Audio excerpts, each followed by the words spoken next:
Matamado aina sahi 35 surapa matamne rong nambadagi nupi amakak aiga khangnaki ado aise sakso khara thijai adubu nupani kedawega haina adum khandoe matamaduda aiga tinaba imanabasing magi khangnaba loina lei are papaw thamnai aidi matamaduda nupi amta koidre imanabasing nadi nupi sembige khangnaw na hai adubu ai pamjedena adum khome gayiti pamoy ai supa khangne adubu ai pamdaba saraga phangdrabanina adum haribane imanabasingna nupi phangdraga nupi koiningdabaga su sari haidana aingonda adum malaknai matamasidani aina rongnamada maga khangnari base numise nungtheni chawrakna pung ani muktaramani ai phamungda phone de isai taraga tumaga leibane matamasida phone lakpadagi ai kanano ni yama matamda phone number khangdaba ma orame ai nga hatang kanano na khale nga hatang khalinge matamsida phone se tatkhre paiba na hodre moina ring chatpa loijingaida kakpa jatni numito ai halaga tawsira khale adubu tanana adum tawdre amu isai do tharaga tumge to ba matamda phone tawsilakpadagi ai handakti phone do phatawna pakhatli phone tawreibasi aigi wakhandadi imanaba oramgani haina khalle maramdi moina tradi aingonda phone tawbiraknaba mi leite masidega aina halona khonse khara kalapna habada nupi amagi khonse ne phone paise da sanana tro sini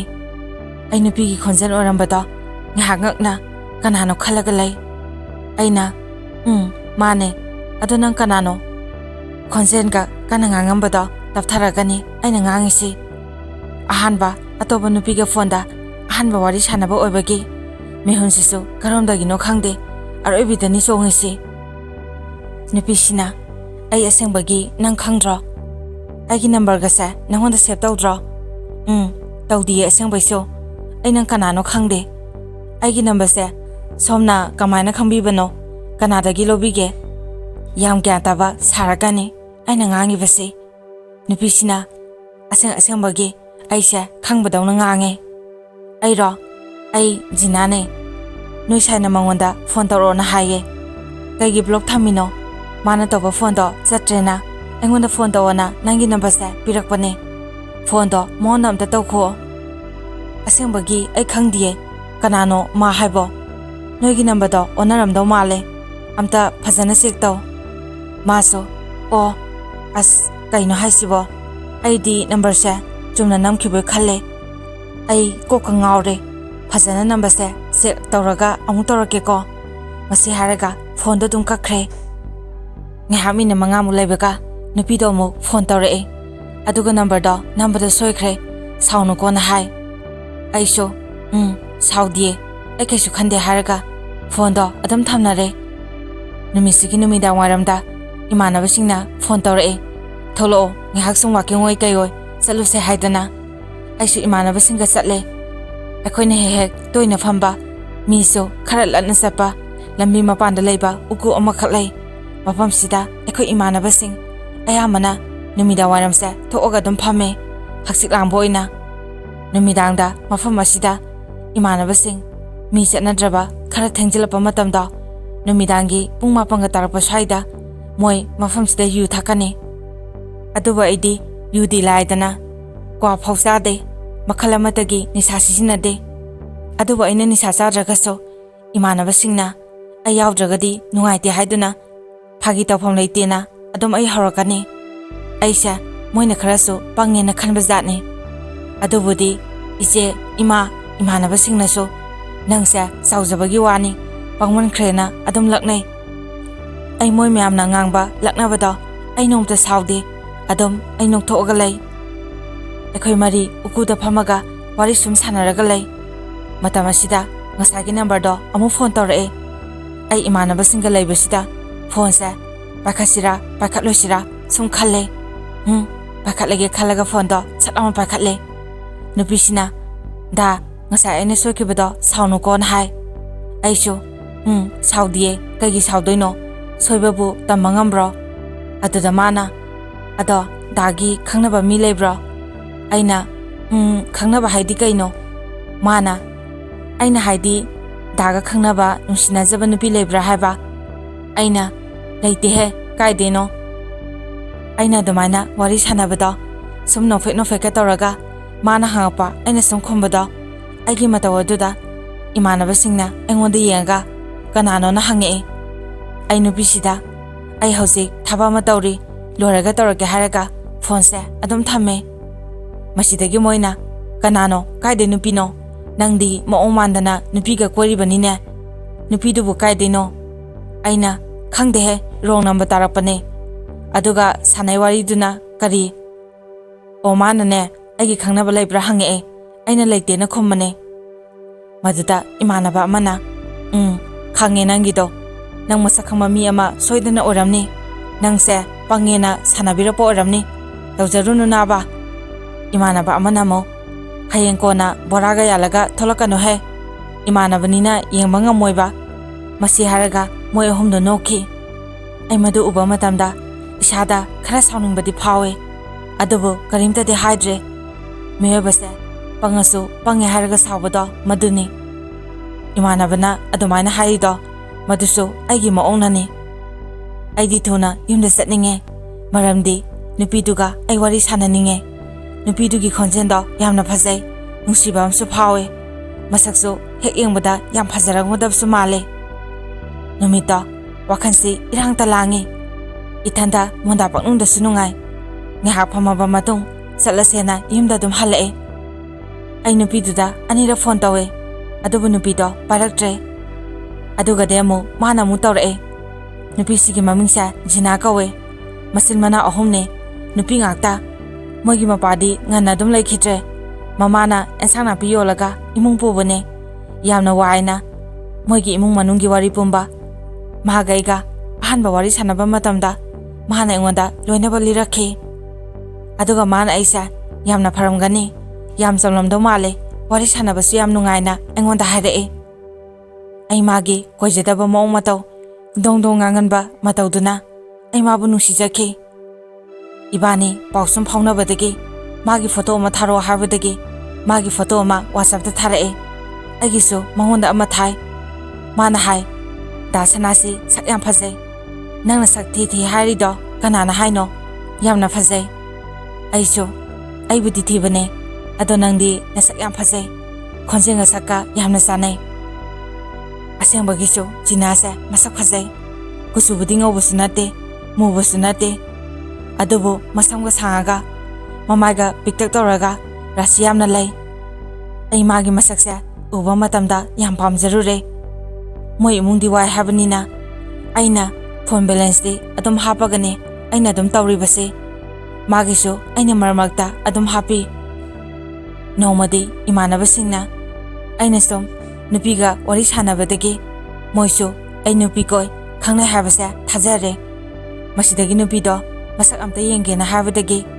aina photo do puthoga imanabasingda ulle masidagi imanaba amana akhoina phajana thajanaba nupido unaba nang chatluraba na hange aina chatlure na khumjale asengbagidi amta unadri aduda akhoi amta punna sase aduga akhoi thajage na habadagi aisho hoi noina thajadraga noma punna sase na hai masidagi imanabasingsu kharadi thajare nangna karaidagi no haijilaga nupi asuk phajaba ma koiramisibo natte nangise akhoida hajimbagadi natte ko numileide yaba photo manamsilaga akhoida yenghalirana phagitawe asomna magaiga khangnarapase thamari rom sure aina mangonda nang imanabasingna sakhangna ninge hai moige punna ayamta laken habada ma hojiti yakiroi aikon haraken hai aina imanabaga lake harisisu ataigi nate ai ahanba ithanda sapada madasu ai tanbagine kharasu aini ikai thigambaga punsida ahanbaga oibaga khangde mangpada pakhatle aina mangonda kai maramgino na hangbada mana imada habada hojiti ekhoi imung waribagi ai imada kemta habatalle ai kaiguma ma darka oina hai aina nangna darka oi haido kaino engonda dum hairo nang engoda walo likagino na habada masa ꯑꯍꯥꯟꯕꯗ ꯍꯥꯏꯌꯨ ꯌꯥꯗꯦ ꯑꯩꯅ ꯇꯛꯃꯝꯕꯗꯒꯤ ꯃꯥ ꯀꯣꯟꯅ ꯊꯪꯗ ꯅꯪ ꯎꯅꯕꯗ ꯂꯤꯠꯅꯕ ꯐꯨꯔꯤꯠ ꯑꯍꯟꯕ ꯐꯖꯕ ꯑꯝꯇ ꯂꯩꯇꯦꯅ ꯍꯥꯏ ꯃꯁꯤꯗꯒꯤ ꯑꯩ ꯅꯨꯡꯉꯥꯏꯇꯗꯅ ꯑꯩꯅ ꯏꯃꯥꯗꯒꯤ ꯈꯔ ꯂꯧꯔꯒ ꯇꯨꯡꯁꯟꯕ ꯄꯩꯁꯥꯗꯒꯤ ꯃꯉꯣꯟꯗ ꯂꯨꯄꯥ 500 ꯈꯛ ꯃꯥꯅ ꯍꯥꯏꯔꯛꯄ ꯑꯦꯀꯥꯎꯟ ꯅꯝꯕꯔꯗꯨꯗ ꯑꯩꯅ ꯍꯥꯞꯈ꯭ꯔꯦ ꯑꯍꯥꯟꯕ ꯎꯅꯕ ꯆꯠꯄꯗꯣ ꯑꯩꯅ ꯀꯔꯤ ꯆꯥꯅꯤꯡꯉꯤ ꯀꯔꯤ ꯂꯩꯔꯧꯒꯦꯅ ꯑꯩꯁꯨ ꯍꯦꯛ ꯍꯪꯉꯨꯔꯦ ꯃꯥꯗꯤ ꯈꯪꯗꯦ ꯃꯅꯥꯎꯅꯨꯄꯤꯗ ꯍꯪꯒꯦ ꯑꯗꯨꯒ ꯃꯥ ꯍꯥꯏꯔꯛꯀꯦꯅ ꯃꯅꯥꯎꯅꯨꯄꯤ ꯄꯥꯔꯒ ꯌꯦꯟ ꯊꯣꯡꯕꯒ ꯆꯧꯒ ꯃꯣꯃꯣꯒ ꯂꯩꯔꯣꯅ ꯍꯥꯏ ꯑꯩꯗꯤ ꯃꯇꯝꯗꯨꯗ ꯈꯨꯠꯇ ꯄꯩꯁꯥꯁꯨ ꯌꯥꯝꯅ ꯂꯩꯇꯦ ꯒꯥꯔꯤ ꯆꯠꯄꯒꯤ ꯊꯥꯎ ꯍꯥꯟꯅꯕ ꯄꯩꯁꯥꯁꯨ ꯅꯨꯃꯤꯠꯇꯣ ꯑꯩ ꯃꯊꯥ ꯁꯥꯔꯦ ꯑꯗꯨꯕꯨ ꯃꯥꯕꯨ ꯎꯅꯅꯤꯡꯕ ꯀꯧꯕꯒꯤ ꯑꯩ ꯏꯃꯥꯗꯒꯤ ꯕꯕꯥ ꯈꯪꯍꯟꯗꯅ ꯅꯝꯗꯅ ꯏꯃꯥꯗꯒꯤ ꯄꯩꯁꯥ ꯈꯔ ꯂꯧꯔꯒ ꯃꯥꯕꯨ ꯎꯅꯕ ꯆꯠꯂꯦ ꯏꯃꯥꯟꯅꯕ 2 ꯑꯃꯒ ꯑꯩꯒ ꯑꯩꯈꯣꯏ 3 ꯒꯥꯔꯤ ꯃꯆꯥꯗ ꯆꯠꯄꯅꯦ ꯃꯥꯁꯨ ꯃꯅꯥꯎꯅꯨꯄꯤꯒ ꯊꯣꯛꯂꯛꯑꯦ ꯑꯍꯥꯟꯕ ꯑꯣꯏꯅ ꯃꯥꯒ ꯑꯩꯒ ꯅꯨꯃꯤꯠꯇꯨꯗ ꯁꯛ ꯈꯪꯅꯈꯤ ꯑꯩꯗꯤ ꯃꯥꯕꯨ ꯑꯍꯥꯟꯕ ꯎꯖꯕ ꯃꯤꯀꯨꯞꯇ ꯄꯨꯡꯉꯥꯎ ꯉꯥꯎꯖꯈꯤ ꯃꯥꯒꯤ ꯋꯥꯍꯩ ꯃꯥꯒꯤ ꯋꯥꯉꯥꯡ ꯑꯩꯕꯨ ꯄꯨꯡꯁꯨꯝ ꯁꯨꯝꯈꯤ ꯃꯥꯅ ꯑꯩꯒꯤꯗꯤ ꯑꯍꯥꯟꯕ ꯅꯨꯡꯁꯤꯖꯕꯅꯤ ꯑꯔꯣꯏꯕꯁꯨ ꯑꯣꯏꯒꯦ ꯍꯥꯏꯅ ꯑꯩꯅ ꯈꯟꯖꯈꯤ ꯑꯗꯨꯕꯨ ꯑꯩꯒꯤ ꯑꯁꯥ ꯄꯨꯝꯕ ꯄꯨꯝꯅꯃꯛ ꯀꯥꯏꯈꯤ ꯊꯥ 3 ꯁꯨꯔꯛꯄ ꯃꯇꯝꯗꯒꯤ ꯃꯥ ꯑꯩꯉꯣꯟꯗ ꯄꯩꯁꯥ ꯌꯥꯝꯅ ꯇꯣꯏꯅ ꯍꯥꯏꯕ ꯍꯧꯔꯛꯈꯤ ꯑꯩꯁꯨ ꯃꯥꯕꯨ ꯅꯨꯡꯁꯤꯔꯨꯕ ꯀꯧꯕꯒꯤ ꯀꯩꯒꯨꯝꯕ ꯄꯤꯍꯧꯗ꯭ꯔꯒ ꯑꯩꯉꯣꯟꯗꯒꯤ ꯂꯥꯞꯊꯣꯛꯈꯤꯗ꯭ꯔꯥ ꯈꯜꯂꯒ ꯑꯩ ꯏꯃꯥꯗꯒꯤ ꯃꯔꯝ ꯑꯃ ꯅꯠꯇ꯭ꯔꯒ ꯃꯔꯝ ꯑꯃ ꯍꯥꯏꯖꯤꯜꯂꯒ ꯃꯉꯣꯟꯗ ꯉꯝꯅꯕ ꯑꯩ ꯑꯗꯨꯝ ꯄꯩꯁꯥ ꯄꯤ ꯑꯩꯅ ꯄꯤꯗꯕ ꯉꯝꯗ꯭ꯔꯤꯕꯁꯤ ꯑꯇꯩꯒꯤꯁꯨ ꯅꯠꯇꯦ ꯃꯥꯅ ꯋꯥꯔꯤ ꯁꯥꯟꯅꯕ ꯈꯨꯗꯤꯡꯒꯤ ꯃꯣꯏꯒꯤ ꯏꯃꯨꯡꯒꯤ ꯑꯋꯥꯕꯒꯤ ꯋꯥꯔꯤ ꯑꯩꯉꯣꯟꯗ ꯑꯗꯨꯝ ꯂꯤ ꯆꯦꯡ ꯂꯩꯇꯗꯅ ꯆꯥꯛ ꯊꯣꯡꯗ꯭ꯔꯦ ꯏꯅꯥꯎꯅꯨꯄꯤꯒꯤ ꯃꯤꯡ ꯆꯟꯅꯕ ꯄꯩꯁꯥ ꯂꯩꯇꯦ ꯁꯨꯃꯥꯏꯅ ꯑꯗꯨꯝ ꯍꯥꯏꯕꯗꯒꯤ ꯑꯩ ꯅꯨꯡꯉꯥꯏꯇꯗꯅ ꯑꯗꯨꯝ ꯄꯩꯁꯥꯁꯦ ꯄꯤꯈꯤꯕꯅꯤ ꯅꯣꯡꯃꯁꯨ ꯑꯩꯅ ꯀꯩ ꯏꯟꯁꯥꯡ ꯆꯥꯒꯦꯅ ꯍꯪꯕꯗ ꯃꯥꯅ ꯅꯪꯒꯤ ꯍꯥꯟꯅ ꯍꯥꯏꯔꯛꯑꯣ ꯅꯪꯗꯤ ꯑꯍꯥꯎꯕ ꯆꯥꯔꯝꯅꯤꯅ ꯍꯥꯏ ꯑꯩꯅ ꯅꯪꯗꯤ ꯌꯥꯝ ꯈꯪꯉꯦ ꯉꯁꯤꯗꯤ ꯑꯩꯈꯣꯏ ꯕꯕꯥꯒꯤ ꯄꯩꯁꯥ ꯐꯪꯉꯦꯅ ꯌꯦꯟ ꯊꯣꯡꯕ ꯆꯥꯏꯌꯦꯅ ꯍꯥꯏꯕꯗ ꯃꯥꯅ ꯑꯩꯈꯣꯏꯒꯤꯗꯤ ꯉꯥꯔꯤ ꯌꯥꯎꯗꯕ ꯁꯧꯒ꯭ꯔꯤ ꯊꯣꯡꯕ ꯆꯥꯏ ꯏꯅꯥꯎꯅꯨꯄꯤꯅ ꯌꯦꯟ ꯊꯣꯡꯕ ꯆꯥꯅꯤꯡꯉꯦ ꯆꯦꯆꯦ ꯌꯦꯟ ꯊꯣꯡꯕ ꯂꯩꯕꯤꯌꯣꯅ ꯑꯩꯉꯣꯟꯗ ꯑꯗꯨꯝ ꯍꯥꯏ ꯏꯅꯥꯎꯅꯨꯄꯤꯅ ꯌꯦꯟ ꯊꯣꯡꯕ ꯂꯩꯕꯤꯌꯣꯅ ꯗꯥ ꯁꯅꯥꯗ ꯍꯥꯏꯌꯣꯅ ꯑꯗꯨꯝ ꯍꯥꯏ ꯂꯩꯕꯅꯦ ꯑꯩꯅ ꯍꯥꯏꯕ ꯏꯀꯥꯏꯗꯅ ꯅꯉꯣꯟꯗ ꯍꯥꯏꯗꯕꯅꯦ ꯍꯥꯏꯔꯛꯄꯗ ꯑꯩ ꯏꯁꯥꯗ ꯅꯨꯡꯉꯥꯏꯇꯕ ꯑꯃ ꯐꯥꯎꯈꯤ ꯏꯃꯥꯗꯒꯤꯗꯤ ꯁꯨꯝ ꯂꯧꯔꯕꯅꯤꯅ ꯁꯣꯏꯗꯅ ꯉꯥꯡꯉꯛꯑꯅꯤ ꯈꯜꯂꯒ ꯏꯃꯥꯟꯅꯕꯗꯒꯤ ꯊꯨꯅ ꯁꯤꯡꯒꯦꯅ ꯂꯧꯔꯒ ꯄꯩꯁꯥꯗꯣ ꯌꯦꯟ ꯊꯣꯡꯕ ꯆꯥꯎꯅ ꯑꯩꯅ ꯄꯩꯁꯥ ꯀꯥꯞꯄꯦ ꯑꯁꯨꯝꯅ ꯄꯩꯁꯥ ꯀꯥꯞꯈꯤꯕ ꯃꯇꯨꯡ ꯅꯨꯃꯤꯠ 4-5ꯅꯤꯗꯤ ꯃꯥ ꯑꯗꯨꯝ ꯐꯖꯅ ꯑꯩꯉꯣꯟꯗ ꯋꯥꯔꯤ ꯁꯥꯔꯛꯀꯅꯤ ꯑꯩꯅ ꯇꯧꯕ ꯐꯣꯟ ꯃꯥ ꯁꯠ ꯄꯥꯏꯔꯛꯀꯅꯤ ꯑꯗꯨꯕꯨ ꯃꯁꯤꯒꯤ ꯃꯇꯨꯡ ꯑꯃꯨꯛ ꯋꯥꯔꯤ ꯁꯥꯕ ꯃꯇꯝꯗ ꯑꯩꯒ ꯋꯥꯔꯤ ꯁꯥꯟꯅꯅꯤꯡꯗꯕꯒꯤ ꯃꯑꯣꯡ ꯇꯧꯔꯛꯀꯅꯤ ꯐꯣꯟ ꯋꯥꯔꯤ ꯁꯥꯟꯅꯒꯨꯝꯁꯤ ꯃꯊꯥ ꯁꯥꯔꯤꯅ ꯍꯦꯛꯇ ꯍꯥꯏꯔꯛꯀꯅꯤ ꯃꯔꯝ ꯍꯪꯉꯨꯔꯒꯅ ꯄꯩꯁꯥꯒꯤ ꯍꯦꯛꯇ ꯑꯣꯏꯔꯝꯒꯅꯤ ꯃꯁꯤꯁꯨ ꯃꯥꯒꯤ ꯆꯍꯤꯒ ꯆꯥꯟꯅꯗꯦ ꯃꯇꯝꯗꯨꯗ ꯃꯥꯁꯦ ꯑꯩꯅ ꯁꯨꯝ ꯈꯟꯕꯗ ꯆꯍꯤ 13-14 ꯁꯨꯔꯝꯃꯅꯤ ꯃꯥ ꯃꯁꯥꯅꯗꯤ ꯑꯩꯉꯣꯟꯗ ꯄꯩꯁꯥ ꯍꯥꯞꯄꯣ ꯍꯥꯏꯕꯁꯦ ꯃꯁꯤꯅ ꯍꯥꯏꯗꯦ ꯑꯗꯨꯕꯨ ꯃꯥꯅ ꯋꯥ ꯉꯥꯡꯕꯗ ꯃꯥꯅ ꯍꯥꯏꯅꯤꯡꯉꯤꯕ ꯋꯥꯗꯣ ꯑꯩꯁꯨ ꯑꯗꯨꯝ ꯈꯪꯉꯦ ꯃꯁꯤꯗꯒꯤ ꯑꯩ ꯃꯥꯒꯤꯗꯃꯛ ꯈꯜꯂꯒ ꯊꯕꯛ ꯁꯨꯕ ꯆꯠꯄ ꯍꯧꯋꯦ ꯑꯩꯅ ꯊꯕꯛ ꯁꯨꯕ ꯆꯠꯂꯤꯕꯗꯣ ꯌꯨꯝꯒꯤ ꯃꯇꯦꯡ ꯄꯥꯡꯅꯕ ꯁꯨꯕ ꯆꯠꯄ ꯅꯠꯇꯦ ꯃꯥꯒꯤꯗꯃꯛꯅꯤ ꯃꯥꯕꯨ ꯅꯨꯡꯁꯤꯕꯒꯤꯗꯃꯛ ꯑꯩꯒꯤ ꯊꯕꯛ ꯁꯨꯕ ꯄꯩꯁꯥꯁꯦ ꯃꯥꯅ ꯄꯥꯗꯣꯏꯅꯦ ꯃꯔꯛꯁꯤꯗ ꯑꯃꯨꯛ ꯃꯣꯏꯒꯤ ꯃꯃꯥꯁꯨꯅꯦ ꯃꯥꯅ ꯐꯣꯟ ꯄꯥꯏꯍꯜꯂꯛꯑꯒ ꯑꯩꯉꯣꯟꯗ ꯄꯩꯁꯥ ꯍꯪꯉꯛꯀꯅꯤ ꯑꯩꯁꯨ ꯆꯤꯟꯁꯦ ꯂꯩꯔꯣꯏ ꯂꯩꯇꯦ ꯍꯥꯏꯕꯁꯦ ꯁꯨꯡꯉꯝ ꯉꯝꯗꯦ ꯂꯩꯅꯤꯅ ꯑꯗꯨꯝ ꯈꯨꯝꯃꯦ ꯃꯁꯤꯗꯒꯤ ꯑꯩꯅ ꯑꯗꯨꯝ ꯃꯊꯥ ꯁꯥꯍꯧꯕ ꯅꯣꯡꯃ ꯃꯣꯏ ꯃꯃꯥꯅ ꯑꯩꯉꯣꯟꯗ 5,000 ꯄꯨꯒꯦꯅ ꯍꯥꯏ ꯄꯩꯁꯥꯗꯣ ꯃꯤꯒꯤ ꯁꯤꯡꯅꯕꯅꯦꯅ ꯍꯥꯏ ꯑꯩ ꯊꯕꯛ ꯄꯩꯁꯥ ꯐꯪꯕꯒ ꯃꯄꯥ ꯆꯥꯟꯅꯗꯅ ꯏꯊꯟꯗ ꯃꯥ ꯎꯅꯕ ꯆꯠꯂꯦ ꯄꯩꯁꯥꯗꯣ ꯄꯨꯔꯒ ꯃꯇꯝꯁꯤꯗ ꯃꯥꯒꯤ ꯐꯣꯟ ꯕꯦꯂꯦꯟꯁꯇꯣ ꯂꯣꯏꯈ꯭ꯔꯦꯅ ꯃꯃꯥꯟꯅꯕꯤ ꯑꯃꯒꯤ ꯅꯝꯕꯔꯗꯒꯤ ꯑꯩꯉꯣꯟꯗ ꯐꯣꯟ ꯇꯧꯔꯛꯑꯦ ꯅꯨꯃꯤꯠꯇꯣ ꯑꯩ ꯃꯥꯒ ꯎꯅꯔꯦ ꯄꯩꯁꯥꯗꯣ ꯃꯉꯣꯟꯗ ꯄꯤ ꯃꯇꯝꯗꯨꯗ ꯃꯥꯅ ꯃꯥꯒꯤ ꯐꯣꯟ ꯕꯦꯂꯦꯟꯁꯇꯣ ꯂꯣꯏꯊꯣꯛꯈ꯭ꯔꯦ ꯍꯥꯞꯀꯦ ꯂꯨꯄꯥ 500 ꯄꯤꯔꯝꯃꯣꯅ ꯍꯥꯏ ꯇꯁꯦꯡꯅ ꯑꯩ ꯅꯨꯃꯤꯠꯇꯣ ꯈꯨꯠꯇ ꯂꯨꯄꯥ 100ꯗꯒꯤ ꯍꯦꯟꯅ ꯂꯦꯝꯍꯧꯗꯦ ꯊꯕꯛ ꯁꯨꯃꯤꯟꯅꯕ ꯀꯀꯥꯗꯒꯤ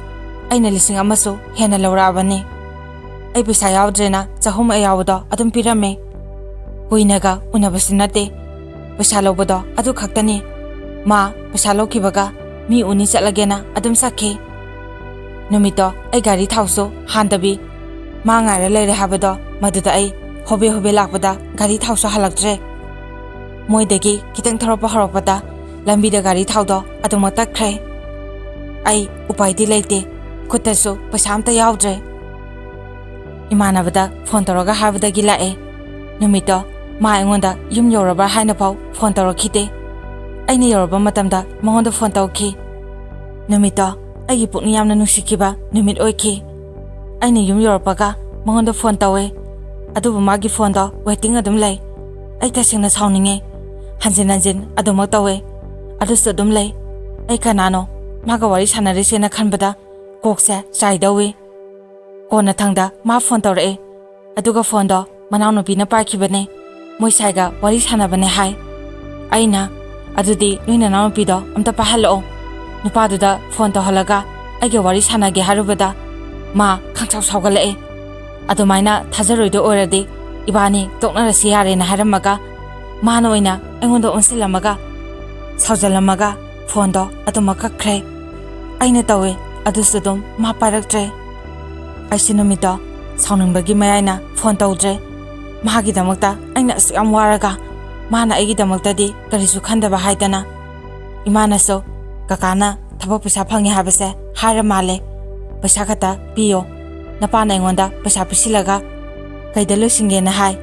aina sauningba mayaina kaide pisa nona imada lahotle imaso adomata amane haramaga thokre ainumito tumthaba su ayadre sahi amarom nungsinabase naurikan khaktani mana call toropa masigi matung aina ngaktani ainumito tumthaba yadre mana saukibado aduna aina oina ira leirabagum pakhatle phajana wari sanarage khalaga ai monda phone tawe adubo pung mapa mu taraba matamduda magi phone do waiting lerame ai mehunsi arobida chongkhalae pakhatpa sauning mane isase thak ni e hanjin monda phone tawsile adubo paraktre kona thangda op thamjinkhre ai magi phone do op hang pra haidana adum tawe adubo hangaktre nongalaba matung ai monda phone tawe usina china magi phone do op hang lerame aina phone taw matamda manau nupi pakhalai mana ngaram phone do paibani na hai aina nang pakhalaga harawe adrana habada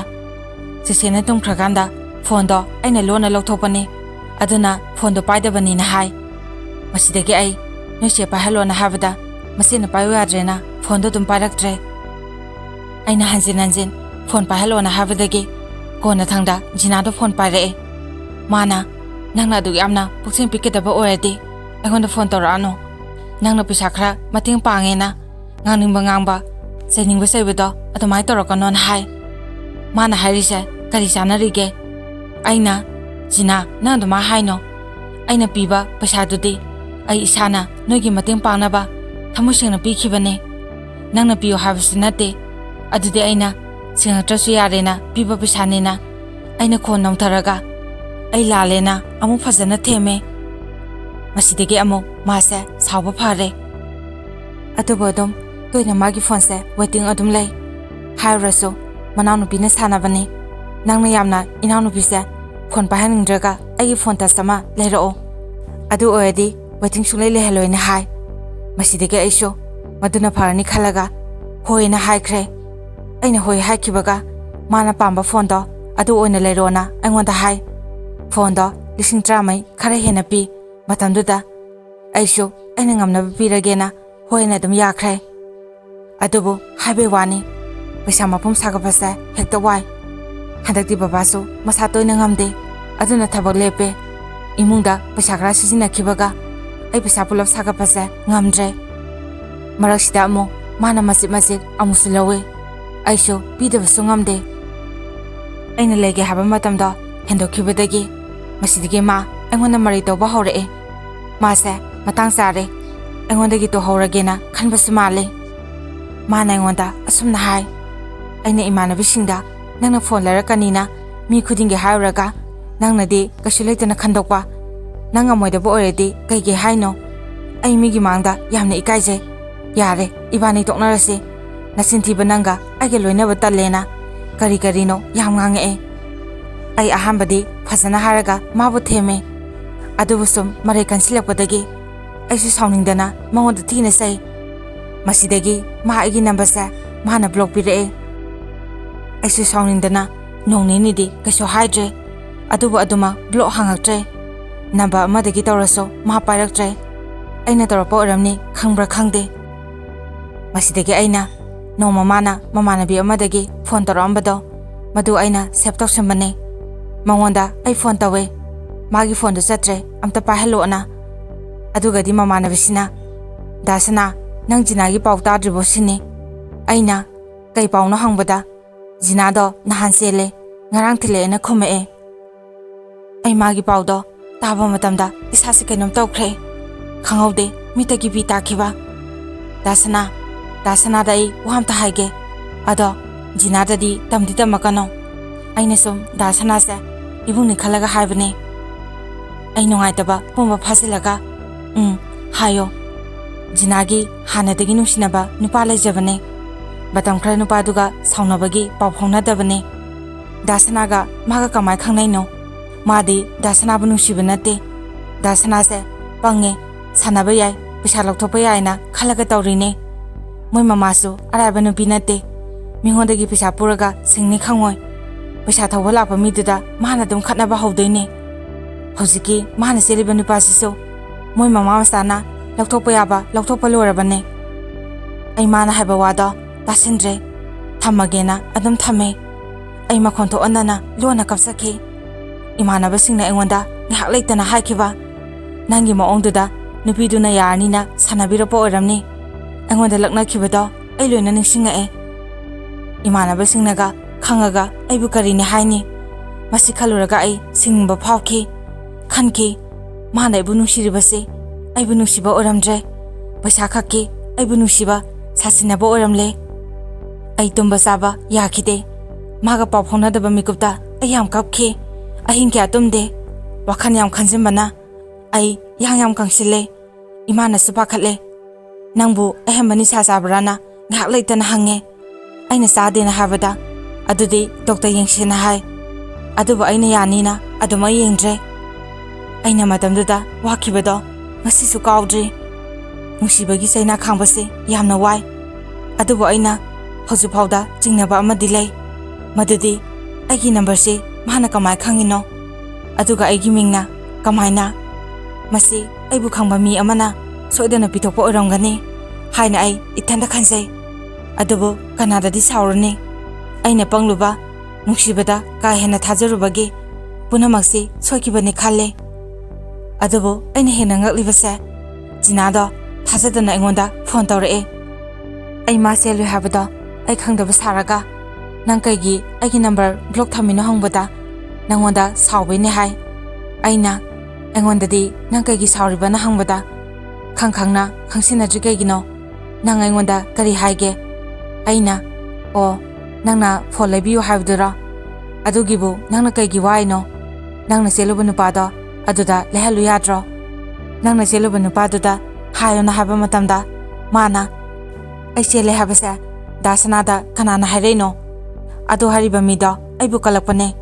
aibu kalakpagi hajinba choidena oramgani dasana ga genu sinabasa moina to hanaba sinbo oramni misakto kanano hayo ai amuso mamana biduna engonda haido hajili jalana khale amuso khale kamaina adumba wabu hajinba yabrana matangdu khaktada aisa singapagi moongni aina nangna isa kayoina khallino nangna aina karimta nangi maramda khanglora haina khallira hangbada mana yam laina karim thausadana hai hoi chumme ai chelure ado idi nupaduda leiroi walusina khrani ai chelure na nangna ai pamdabadi ai khangde aidi nangwanda leigena khalle ai magi wada taba matamda punga ngakhe khalle nang aigi maraktaga hojik leramadi khangadabane aina nang aiga hoju unaba ngamgadro manaso ngamniye aigi phone do leraga puro on hai masidegi aina purake aduga nang aina hatongge nang yabra masi haraga ai mangoda sinphau thiraga yam thi ngange masidegi masa kona thangda kari khalakbano khangde ai soikhre haramaga phone do aduma kakkhre ai khalle o aisa mina kashi leitana khalamaba ko adubo apangba angawba egiso thamoi pale habase manadi khangbi khidre warisa aina loine irabadi yamna sangani losilage ꯑꯩꯗꯤ ꯋꯥꯔꯤ ꯏꯕꯁꯨ ꯀꯌꯥ ꯍꯩꯖꯗꯦ ꯑꯗꯨꯅ ꯁꯣꯏꯈꯤꯕ ꯂꯥꯟꯈꯤꯕ ꯌꯥꯎꯔꯕꯁꯨ ꯃꯌꯥꯝꯅ ꯉꯥꯛꯄꯤꯌꯨ ꯃꯇꯥꯡ ꯑꯁꯤꯗ ꯋꯥꯔꯤ ꯑꯁꯤ ꯃꯌꯥꯝꯗ ꯇꯥꯍꯟꯖꯕ ꯂꯣꯏꯖꯔꯦ ꯃꯌꯥꯝꯅ ꯆꯦꯅꯦꯜ ꯑꯁꯤꯕꯨ ꯅꯨꯡꯁꯤꯕꯤꯗꯨꯅ ꯂꯥꯏꯛ ꯁꯤꯌꯔ ꯑꯃꯗꯤ ꯁꯕꯁꯀ꯭ꯔꯥꯏꯕ ꯇꯧꯕꯤꯌꯨ ꯑꯔꯣꯏꯕꯗ ꯃꯌꯥꯝ ꯄꯨꯝꯅꯃꯛꯄꯨ ꯏꯀꯣꯛꯅꯅ ꯈꯨꯔꯨꯝꯖꯔꯤ